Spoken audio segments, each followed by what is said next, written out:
The phone rang 7 times before going silent. Then it started ringing again. It was March 16, 2024. The Desert Dreams Tours office in Merzouga, Morocco, sat empty while calls went unanswered. Two families on different sides of the ocean felt their first real moments of fear. Marcus Thompson and David Kim were both 26 years old. They had built their journalism partnership on shared passion and skills that worked well together. Marcus had turned his college project, Wandering Words, into steady income. David joined after leaving his corporate photography job, bringing technical skills and artistic vision to their work. Their trip to Morocco meant more than a typical assignment. They arrived on March 11th with professional equipment and clear purpose. Hotel staff later noticed David's main camera stayed charging in their room while his backup camera was missing from his luggage. This detail would later help explain what happened to them.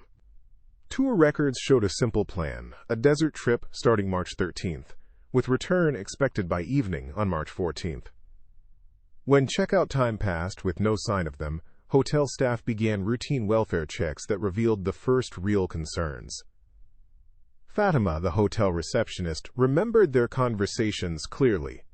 They asked about desert routes and previous tourists. She later told authorities.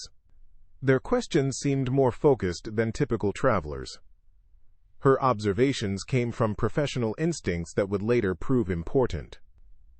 Family records show that at 3 a.m. on March 15th, Marcus's parents received an email from their son's account mentioning an extension for unexpected opportunities. The timing immediately worried them. Marcus always avoided late-night messages out of consideration for others. Dr. Sarah Kim felt similar concerns when her careful son missed his promised 2-day check-in. His silence felt heavier as hours passed without contact. Both families made repeated calls to Desert Dreams Tours. Each unanswered ring deepened their growing worry. By morning on March 16th, both families had contacted the U.S. Embassy. Robert Thompson, drawing on instincts developed through years as a firefighter, sensed something deeply wrong beneath the surface. "This isn't like him," he told embassy officials, his voice steady but strained. "Marcus knows the worry silence causes. Something's wrong." As embassy staff gathered initial information, Fatima stood in the hotel lobby, staring at the empty doorway. She had recognized something in the journalists' questions, a purpose beyond tourism. She might have shared these observations with authorities, if not for the man who suddenly entered, asking about the same two Americans. His cold eyes surveyed the lobby as he approached the desk. And he was not smiling. The FBI field office in Seattle stayed focused on the emerging case. Special Agent Rebecca King approached her work with careful methods that balanced proper procedures with sensitivity to family distress. Documents spread across her workspace revealed fragments of Marcus Thompson's digital communications. When carefully put together, these pieces suggested concerning implications that required international cooperation. Robert Thompson sat across from her, holding a childhood photograph of his son. His weathered hands showed slight trembling as he described the communication patterns that had defined their relationship. "Marcus always found ways to check in, even from remote places," Robert explained, his voice steady despite visible concern. His years in emergency response had prepared him to stay composed during a crisis, though nothing truly prepares a parent for such uncertainty. In San Francisco, Dr. Sarah Kim had similar conversations with federal agents. Her medical background helped her process information systematically, while facing circumstances no professional training could fully prepare her to handle. Marcus's unpublished draft content contained observations that prompted deeper inquiry. One entry dated March 13th was particularly significant. "Our guide's mood changes when he thinks we're not watching. Something feels wrong about this situation. David agrees. We're documenting everything." Cell tower records showed both phones stopped working at the same time, 4:23 p.m. on March 13th. The final location was about 12 kilometers southwest of Merzouga.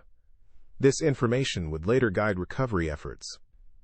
Throughout this period, Agent King coordinated with Moroccan authorities while providing appropriate support to families experiencing deep uncertainty. Analysis of Marcus's browser history revealed search patterns beyond typical tourist preparation. Beyond basic desert safety searches appeared queries about missing tourists, Morocco, and Sahara rescue operations, suggesting awareness of potential risks. The unusual 3 a.m. email troubled both investigators and family members. Its brief, impersonal phrasing contrasted with Marcus's usual communication style that typically included specific details and thoughtful personal observations. As Robert Thompson prepared for his journey to Morocco, Agent King noticed something in the email data she hadn't immediately shared. The message had been drafted and saved 12 hours before being sent. Someone had accessed Marcus's account to send a pre-written message and waited until the middle of the night to do it. That evening, she received a secure file from Moroccan police, a still frame from a roadside cafe security camera. 2 men matching Marcus and David's descriptions sat in the corner, deep in conversation. A third man stood watching from the doorway, his face partially visible. Agent King froze as recognition dawned while she studied the image. She had seen that face before in an international security briefing, not as a tourist or guide, but as someone connected to cross-border criminal activities. The investigation had just taken a troubling turn towards something far more complex than a routine disappearance. Inspector Amina Chakir reviewed her case notes carefully before entering the interview room. Her years as a desert rescue specialist had taught her to read people with the same careful attention she applied to reading shifting landscapes. The man who said he was Hassan sat across the table, his thin frame radiating nervous energy. He repeated his story about a sudden sandstorm separating him from the American journalists. Having grown up nearby, Inspector Chakir knew desert patterns intimately. Weather records showed no significant wind activity during March 13th and 14th, the first of several inconsistencies in his story. Records obtained through database verification revealed a troubling truth. Hassan Banani, age 58, had died from heart failure on February 23rd at Arachidia Hospital. This contradicted the basic identity claim of the man being interviewed. Further investigation identified him as Karim Banani, Hassan's 35-year-old nephew.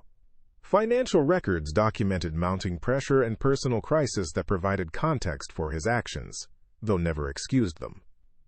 Documents revealed how Karim's personal circumstances had deteriorated over time. His marriage ended following gambling debts that consumed family resources. What began as occasional recreation became a pattern with devastating consequences. His wife eventually moved with their children to her mother's home in Fez. Business records showed Desert Dreams Tours faced immediate foreclosure with outstanding debts of 180,000 dirhams. The payment for the Thompson Kim tour represented potential financial salvation. Under sustained, respectful questioning, Karim's account gradually changed. He admitted using his deceased uncle's professional identity to guide tourists without proper licensing. His desert knowledge was real, developed through childhood apprenticeship, but official certification represented regulatory requirements he had deliberately avoided. "I needed money to save everything," Karim explained, his voice barely above a whisper. "Uncle Hassan taught me every route, every water source. I never meant for anyone to be hurt." Inspector Chakir documented these statements with attention to both content and emotional context. Identity fraud was a serious violation but didn't necessarily establish direct connection to the journalist's disappearance. Yet Karim's obvious fear seemed too much for potential consequences of simple deception. Throughout the interview, Karim's eyes repeatedly darted toward the door. When a phone rang in an adjacent room, he visibly flinched. This wasn't just the anxiety of a man facing fraud charges. What really happened to those young men? Inspector Chakir asked directly, her tone balancing professional authority with human recognition. Karim's hands began trembling visibly. "You don't understand," he whispered, leaning forward. "These are not people you can question. Yusuf has connections everywhere, even here." The name hung in the air between them. Inspector Chakir recognized it immediately, a figure whose shadow stretched across regional criminal investigations for years, always just beyond prosecution's reach. She leaned forward, lowering her voice. "Tell me about Yusuf." Kareem's eyes widened with genuine terror as he glanced toward the interview room door. Whatever he knew about the missing Americans seemed less frightening than his fear of the man whose name he had just spoken. By March 20th, the joint Moroccan-American team had set up operations near Merzouga. Their mission carried both urgency and the weight of two families' hopes as they prepared to explore the unforgiving landscape. Captain Hassan Amalal brought decades of desert expertise to the operation.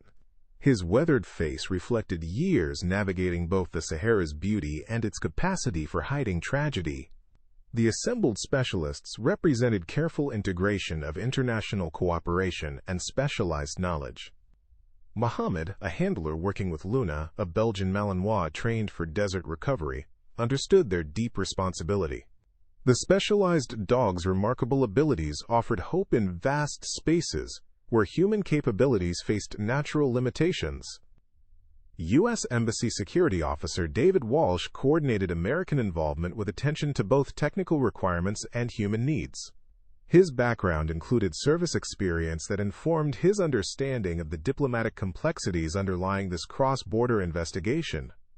A crucial development emerged through attention to previously overlooked details.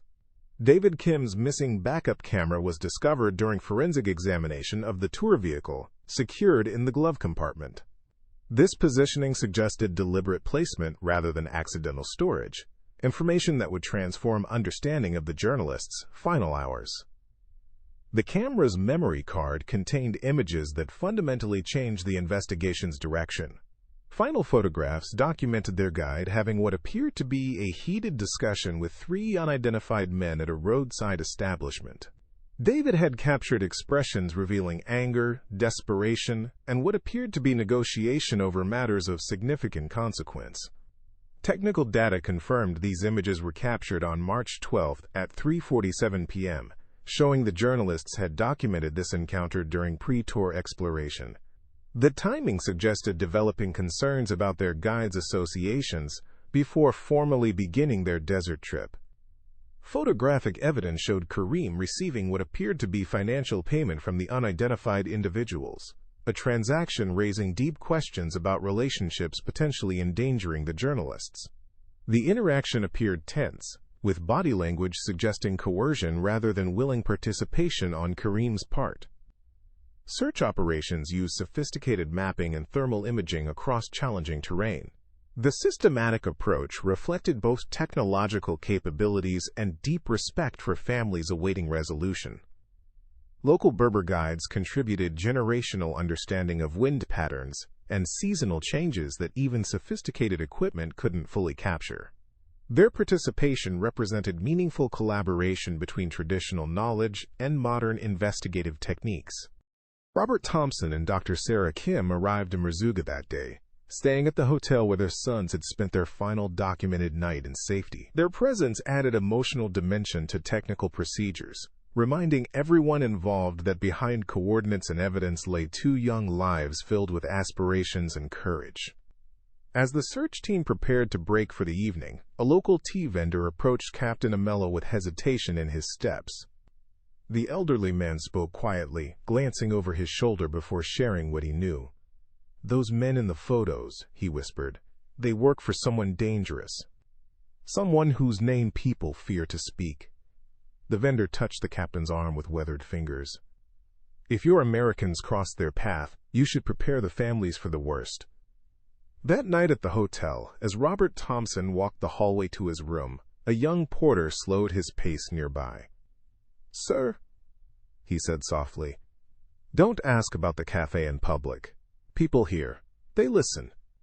Before Robert could respond, the porter continued his work, leaving behind a warning that carried the weight of local knowledge and the shadow of ongoing danger that hadn't ended with his son's disappearance. The next morning brought Inspector Chakir to the modest roadside cafe captured in David's photographs. Through gentle, persistent questioning that honored local customs, The cafe owner gradually shared what he knew. He identified one of the men in the photos as an associate of Yusuf Uwali, a figure known regionally for activities that existed in shadowed spaces between legitimate business and criminality. Community members spoke of Yusuf in hushed tones, his reputation carrying whispers of danger across tribal and municipal boundaries. "These men come through sometimes," the owner explained reluctantly. "They talk to guides, drivers. They pay for information about tourists traveling alone or in small groups. I don't ask questions, it's better not to know." The pattern of meetings spanning several months suggested relationships far more complex than random criminal association. These encounters painted a picture of economic vulnerability creating pathways into connections that ultimately endangered the Americans. Meanwhile, FBI technical specialists worked to decrypt Marcus Thompson's protected files. What they discovered suggested this journey carried purpose far beyond travel blogging. "We've found something," Agent King reported to her supervisor. "These aren't just tourists who wandered into trouble. They were documenting something specific." The encrypted files contained GPS coordinates, interview transcripts, and careful observations, all focusing on movement patterns through remote desert regions. Notes referenced irregular travel and unregistered transport, along with payment structures and logistics. "They were tracking something significant," she explained carefully, not yet ready to definitively classify what they'd found. Their questions about desert routes weren't casual curiosity. They reflect systematic investigation. Technical analysis revealed Marcus had contacted human rights organizations in Rabat just hours before communications ceased.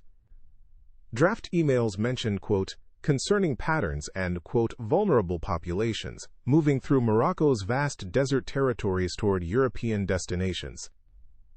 As these discoveries came to light, Karim's obvious fear took on new dimensions.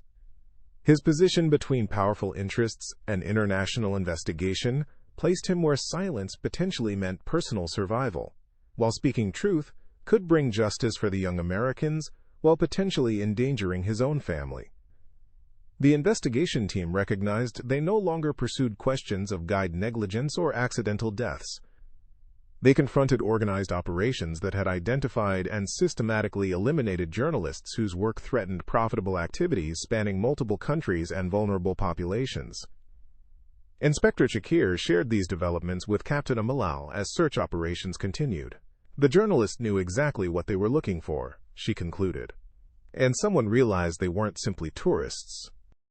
What remained unclear was how much evidence Marcus and David had already gathered, and whether that evidence still existed somewhere in the vast desert that had swallowed them. That night in the detention center, Karim's cellmate found him curled against the wall, trembling after a visit from an attorney no one recognized. By morning, Karim was barely conscious, unable to speak clearly.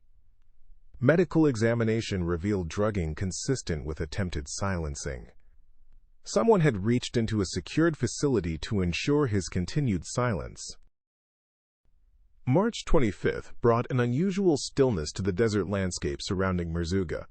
Inspector Shakir prepared for what she hoped would be a decisive step toward resolution. An interrogation conducted with awareness of the families awaiting answers. Evidence had accumulated carefully through weeks of thorough investigation. Karim's documented identity fraud, contradicted weather claims, and disturbing photographic evidence created patterns requiring honest explanation. International media attention created additional pressure on authorities to resolve the case with appropriate speed while maintaining investigative integrity. Robert Thompson and Dr. Sarah Kim navigated relentless questions from journalists seeking simple narratives for complex circumstances. The interrogation room held both accumulated evidence and the deep human suffering of waiting families. Karim appeared diminished, his earlier nervous energy transformed into something approaching resignation. "We know about Yusuf," Inspector Shakir began, placing David's photographs on the table. "We know about these meetings. What we don't know is exactly what happened to Marcus Thompson and David Kim." Under persistent but respectful questioning, Karim's carefully constructed composure began to break. he admitted, impersonating his deceased uncle for financial survival. Tears flowed as he described how gambling addiction had destroyed his marriage, leaving him desperate enough to commit fraudulent acts. "The debts kept growing," he explained, voice breaking. "They threatened my children, said they knew where my wife's mother lived in Fez. What choice did I have?" "You had choices," Inspector Chakir responded firmly but without judgment. "And now you have another choice. Tell us what happened to the Americans." Yet, even while admitting his deceptions, Karim maintained complete innocence regarding the young men's deaths. His protests carried qualities that gave Inspector Chakir significant pause. The fear he showed appeared genuine, mixed with what seemed to be authentic grief for lives lost. Hours passed as Karim alternated between silence and outbursts of terrified denial. As evening approached, Inspector Chakir showed him evidence of Marcus and David's investigation into operations crossing through routes he knew intimately. "They weren't just tourists, Karim. They were journalists investigating the very people you fear, people who are now being pursued by international authorities, people whose operations will be exposed with or without your help." The weight of this revelation visibly shifted something in Karim's posture. The realization that larger forces were already in motion seemed to create a space where truth might finally emerge. "I didn't hurt those men," Karim whispered, his voice breaking with emotion that went beyond simple fear of consequences. "But if I tell what really happened, they'll kill me too. Yusuf's people don't leave witnesses." This acknowledgement transformed the interrogation's direction. Inspector Chakir recognized crucial differences between desperate fraud and calculating violence. Karim's fear appeared specific and immediate, rather than abstract concern about legal consequences. Through trembling hands, Karim described witnessing Yusuf's associates confront Marcus and David after discovering sophisticated recording equipment in their possession. The journalists' carefully constructed cover was compromised when professional-grade documentation tools revealed their true investigative purpose. The confrontation escalated when Marcus and David refused to surrender their research materials. Yusuf's network couldn't afford exposure of operations, particularly by American journalists whose disappearance would draw international attention. "They fought back," Karim said, his voice hollow with the memory. "The taller one, Marcus, he tried to protect their equipment. Said the information was already backed up, already shared. That's when they shot him. The other one tried to run. They caught him near the dunes." Karim described fleeing in terror when the situation turned violent. He later returned under darkness to bury the bodies, hoping to hide evidence connecting him to deaths he witnessed but did not cause. His knowledge of desert terrain enabled this grim task that haunted him in the weeks that followed. As night fell over Merzouga, Inspector Chakir called Captain Amelis. "We need witness protection arrangements immediately," she said. "Karim is ready to talk. He knows where they are." Karim swallowed hard, his eyes darting between the two officers. "If I do this, you promise me one thing: keep me breathing." With shaking hands, he slid a folded scrap of paper across the table. On it were written precise GPS coordinates, a location where desert winds had been keeping a solemn vigil over buried truth. April 8th arrived with clear, still air that seemed to hold its breath before the day's intense desert heat. After weeks of careful negotiations and protection arrangements, Karim led the search team to coordinates that had haunted his conscience for nearly a month. The recovery site lay 47 kilometers from Merzouga, where ancient dunes held solemn secrets beneath their ever-shifting surfaces. It was a location deliberately chosen for its isolation, a place where the desert would likely keep its secrets forever. As they approached the site, Luna, the Belgian Malinois search dog, began showing behavioral changes that confirmed to her handler they were nearing their objective. The animal's training and instincts cut through the vast emptiness, directing the team to a specific area where the desert surface appeared undisturbed to human eyes. Excavation proceeded with careful attention that honored both legal requirements and deep human dignity. Every detail documented could potentially serve justice for families who had traveled across oceans, seeking answers about their sons. 3 feet beneath the surface, The team made the discovery that had driven this investigation through weeks of uncertainty. The desert's dry conditions had preserved evidence that might otherwise have been lost, including a leather notebook in Marcus's pocket containing handwritten coordinates and names, information that would prove crucial in the broader investigation. Forensic analysis would later confirm that death occurred on March 13th evening, with evidence of gunshot wounds showing deliberate violence rather than accident or natural causes. The evidence spoke clearly to what had happened, confirming the account Karim had finally provided. DNA testing provided the definitive identification that families had known in their hearts but required for the difficult but necessary process of grief to begin. Marcus Thompson and David Kim had been found at last, their remains preserved by desert conditions that would later assist forensic specialists in establishing crucial details. More remarkable still was the discovery of a small waterproof case buried separately nearby. Inside, investigators found memory cards containing hundreds of photographs and video recordings documenting operations moving vulnerable people across borders, evidence the journalists had carefully hidden during their final moments. The material revealed systematic activities the networks Marcus and David had risked their lives to document and expose. Their investigation showed sophisticated operations moving vulnerable refugees through routes exploiting the Sahara's vastness and isolation from law enforcement oversight. The evidence they had collected included precise GPS coordinates, detailed vehicle descriptions, and operational schedules that could have significantly disrupted networks generating substantial illegal profits across international borders. Their professional thoroughness had made them existential threats to enterprises depending on secrecy. Ballistics analysis connected recovered projectiles to weapons previously used in similar desert crimes across the region, establishing clear patterns that would support broader prosecutorial efforts against organized networks. Robert Thompson and Dr. Sarah Kim faced the devastating confirmation they had dreaded since those first unanswered phone calls, while simultaneously gaining the closure that would allow grief to begin its necessary work of healing. Inspector Chakir addressed the families with carefully chosen words that acknowledged both their deep loss and the meaning their sons' work carried. "Your sons died pursuing truth about terrible crimes affecting many vulnerable people," she said with quiet dignity. Their courage exposed networks that had harmed countless others across borders and years of operation. As the recovery team prepared to transport the remains back to Merzouga, Captain Malal received an urgent radio communication. 3 associates of Yusuf Ouali had been arrested, attempting to cross into Algeria. Among their possessions, a list of names that included everyone involved in the investigation and the families staying at the Merzouga Hotel. Robert Thompson stood in the desert wind, gripping his son's recovered camera. The investigation had found Marcus and David, but somewhere out there Yusuf remained free, and he had just lost 2 men who had dared to challenge his operation. 8 months after Marcus Thompson and David Kim vanished into the Sahara, November 2024 brought their story to a Rabat courthouse.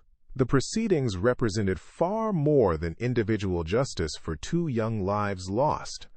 They honored countless individuals whose voices had been silenced by the very networks these journalists died attempting to expose.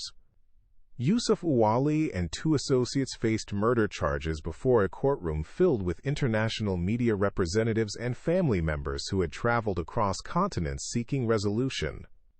Perhaps the most powerful testimony came from Amina Raleigh, a trafficking survivor whose dangerous journey had intersected with routes Marcus and David had carefully documented. "These young men gave me hope that someone cared enough to document our experiences," she explained in testimony that brought the courtroom to complete silence. "Their courage meant people like me wouldn't remain invisible forever in this world, where too many look away from difficult truths." Her words transformed abstract legal charges into deep human reality, revealing the broader context of crimes affecting thousands of vulnerable individuals across multiple countries and dangerous border crossings. DNA evidence and witness testimony officially cleared Karim Benani of direct involvement in the killings, confirming his account of witnessing rather than causing the violence. Court records show he received a 3-year sentence for fraud and accessory charges, served in protective custody due to his eventual cooperation with international authorities.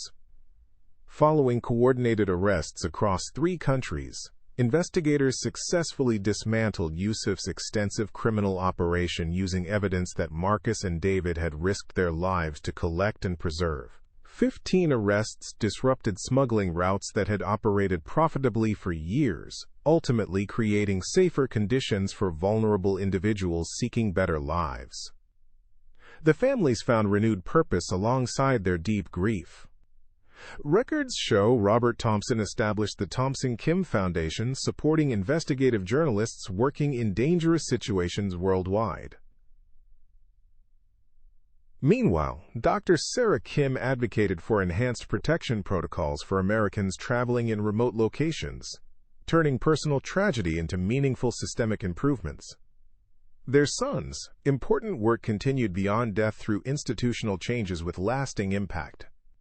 Marcus's blog published his trafficking investigation posthumously, reaching millions of readers worldwide. David's powerful photographs documented both the Sahara's haunting beauty and hidden dangers threatening vulnerable populations seeking safety across its expanse. The case prompted systematic improvements in international cooperation and tourist safety protocols. Enhanced coordination between Moroccan and international authorities reflected important lessons learned through this tragedy. Desert tour operations now require mandatory GPS tracking, improved licensing standards, and regular welfare checks for groups in remote areas. 2 years later, Foundation records show Robert Thompson visits Morocco annually with a heart still heavy but purposeful.